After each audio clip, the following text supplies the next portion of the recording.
everyone, welcome back to my channel Genius Minds. In today's video, we are going to learn about the types of different chromosome banding pattern.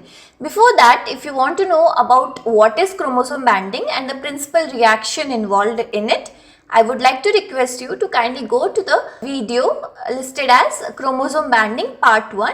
First watch that and then you directly come to this video where we are going to discuss about the types of chromosome banding pattern.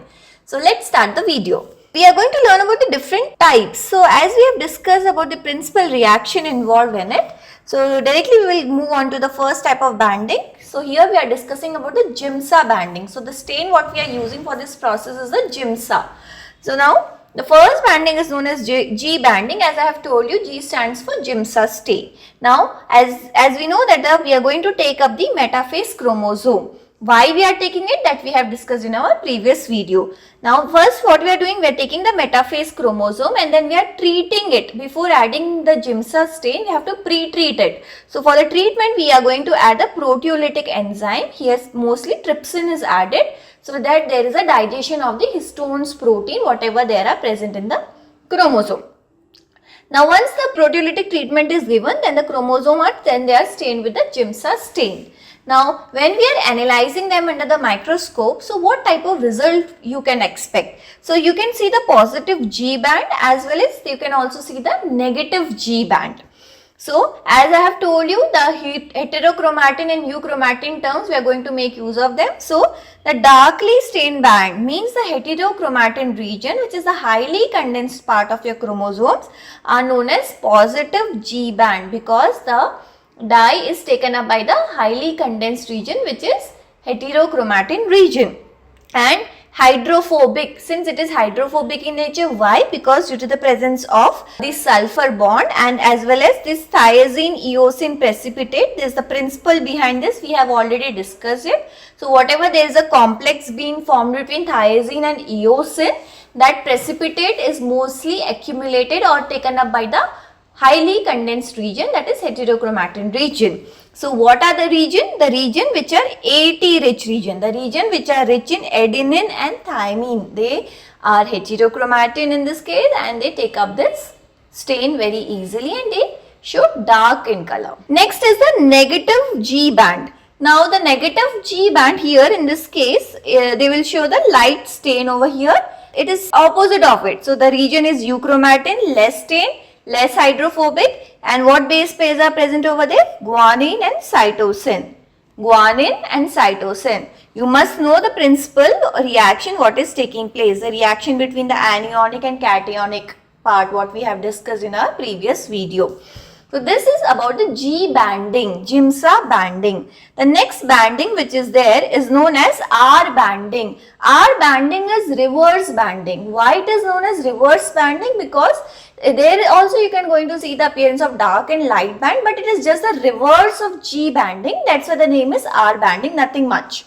Now same thing here, we are taking the metaphase chromosome, but we are treating them with a hot phosphate buffer solution, mostly which is present at 87 degrees Celsius, and then you are going to add the Giemsa stain to your chromosome solution. So now what is happening during this process, during the incubation process, since you are adding hot phosphate buffer, so the AT rich region, they get denatured. Why are they getting denatured? Because they have very low melting point.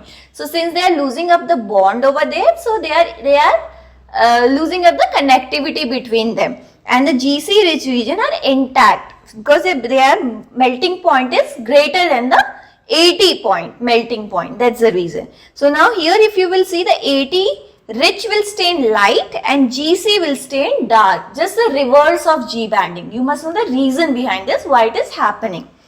Now when we talk about the next one, that is known as C banding. C banding is mostly used to stain the centromeric part, which is mostly made up of the constitutive heterochromatin. Now there are two types of heterochromatin, facultative and constitutive. Facultative heterochromatin are the ones which keeps on changing between euchromatin and heterochromatin. But constitutive heterochromatin are fixed, means they are not going to change into the euchromatin region. So these region you can see in the centromeric area, and there are the three steps which are involved, that is treatment of HCl, barium hydroxide and sodium citrate solution. So this HCl treatment helps in the removal of the purines. The barium hydroxide solution helps in the removal of the apurinated sugar, that is from the first step itself. Now whenever you are adding the sodium citrate solution, so what happened here, the renaturation takes place.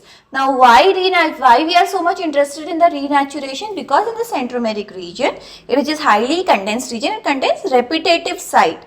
So nothing is going to happen to that constitutive site too, present in the centromeric region. So that's the reason whenever you are adding the Giemsa stain, which comprises all these certain dye, it readily takes up that, the centromeric region readily takes up that dye and stains darker in color, and it becomes very easy to identify the centromeric region.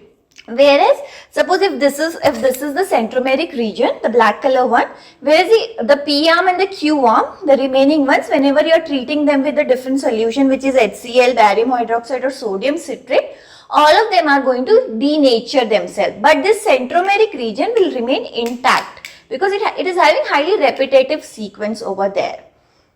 Now the next one is your T banding. T stands for telomeric region banding. And now what are we doing in this? It is always carried out in thermal control situation. Temperature plays an important role over here. So around 75 to 80 degree temperature is taken here, and then the stains what we are using here are Giemsa stain and acridine orange. Two type of stain can be used, and what is the result over here is that the T band, the telomeric band, which are present at the ends of the chromosome, they are heat resistant. So whenever you are changing the temperature or subjecting it to high temperature, nothing is going to happen to the end points. So they are going to stain darker in color, the end points, which is telomeric point. So this is about the T banding. So that is all what comes under the Giemsa staining. The point, what all things are there? G banding is there, R banding, C banding and T banding.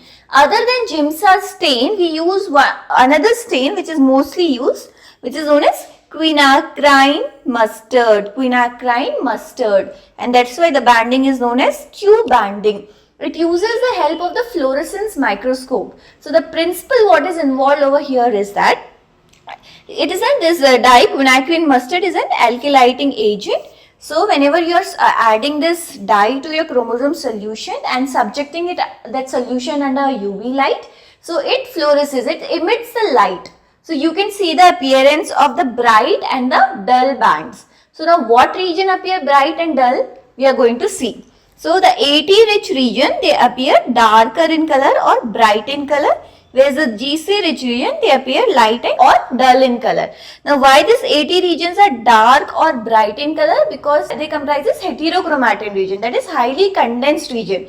So as soon as you are adding up this dye, which is known as quinacrine mustard, both the region AT as well as GC will take up the stain, but when you are subjecting it under the UV light, so during that time, only this AT rich region will fluoresces the light. It will hit it back and emits light. That is known as fluorescence. Whereas this GC region, it cannot fluoresce the light. That's why it appears light in color or dull in color. So this is all about a different chromosome banding pattern. What scientists or the researcher use in their daily basis in order to identify the chromosome, which is also helping them in the karyotyping process to analyze if the person is having the proper set of chromosomes or not, if there is any structural abnormality, if there is any numerical abnormality. So that is how we identify them. That's all for today's video. Thank you very much.